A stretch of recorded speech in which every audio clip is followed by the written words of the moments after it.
ಜೈ ಭಾರತ್, ವಂದೇ ಮಾತರಂ. ಅಮೆರಿಕದ ಅಧ್ಯಕ್ಷರಾಗಿ Donald Trump ಆಯ್ಕೆಯಾದ ಮೇಲೆ ಅವರ ನಿಕಟವರ್ತಿಗಳಿಗೆ ಹೆಚ್ಚಿನ ಜವಾಬ್ದಾರಿ ನೀಡಿದ್ದಾರೆ. ಟ್ರಂಪ್ ಅವರ ಪ್ರಚಾರಣಾ ಸಂದರ್ಭದಲ್ಲಿ ಕೂಡ ಈ ಇಬ್ಬರು ವ್ಯಕ್ತಿಗಳು ಅವರ ಜೊತೆಯಲ್ಲೇ ಇದ್ದರು. ಅವರು ಬೇರೆ ಯಾರೂ ಅಲ್ಲ, ಟೆಸ್ಲಾ ಕಂಪನಿಯ ಓನರ್ ಎಲಾನ್ ಮಸ್ಕ್ ಹಾಗೂ ಭಾರತ ಮೂಲದ ವಿವೇಕ್ ರಾಮಸ್ವಾಮಿ. ಟ್ರಂಪ್ ಗೆಲುವಿಗೆ ಈ ಇಬ್ಬರು ವ್ಯಕ್ತಿಗಳು ಟ್ರಂಪ್ ಕಾರ್ಡ್ ಆಗಿ ಪರಿಣಮಿಸಿದ್ದಾರೆ.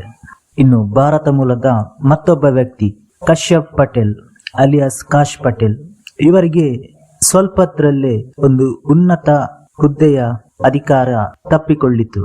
ಅದು ಯಾಕೆ ಅಂತ ಆಮೇಲೆ ಹೇಳ್ತೇನೆ. ಎಲಾನ್ ಮಸ್ಕ್ ಹಾಗೂ ವಿವೇಕ್ ರಾಮಸ್ವಾಮಿ ಅವರು ಡಾಜ್ನ ನೇತೃತ್ವ ವಹಿಸಲಿದ್ದಾರೆ. ಈ ಡಾಜ್ ಅಂದರೇನು?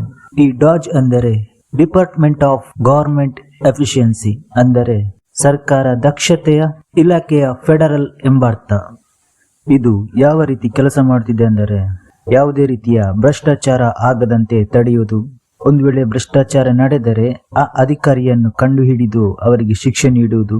ಇನ್ನು ಸರ್ಕಾರದ ಅನಗತ್ಯ ಖರ್ಚುಗಳನ್ನು ಕಡಿಮೆ ಮಾಡುವುದು, ಅಮೆರಿಕದ ಜನರ ಒಂದು ವಿಶ್ವಾಸ ಗಳಿಸುವಂತೆ ಕೆಲಸ ಮಾಡುವುದು.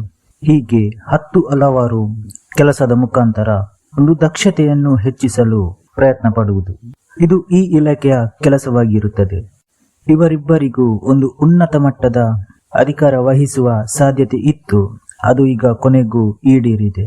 ನಂತರ ನಾನು ಕಾಶ್ ಪಟೇಲ್ ಅವರ ವಿಚಾರಕ್ಕೆ ಬರ್ತೇನೆ. 4-5 ದಿನಗಳ ಹಿಂದೆ ಒಂದು ವರದಿಗಳು ಪ್ರಸಾರವಾಗುತ್ತಿತ್ತು. ಅದೇನೆಂದರೆ ಕಾಶ್ ಪಟೇಲ್ ಅವರಿಗೆ ಸಿಐಎಯ ಮುಖ್ಯಸ್ಥರಾಗಿ ನೇಮಿಸುವುದಂತ. ಅದು ಈಗ ಕೈತಪ್ಪಿ ಹೋಗಿದೆ.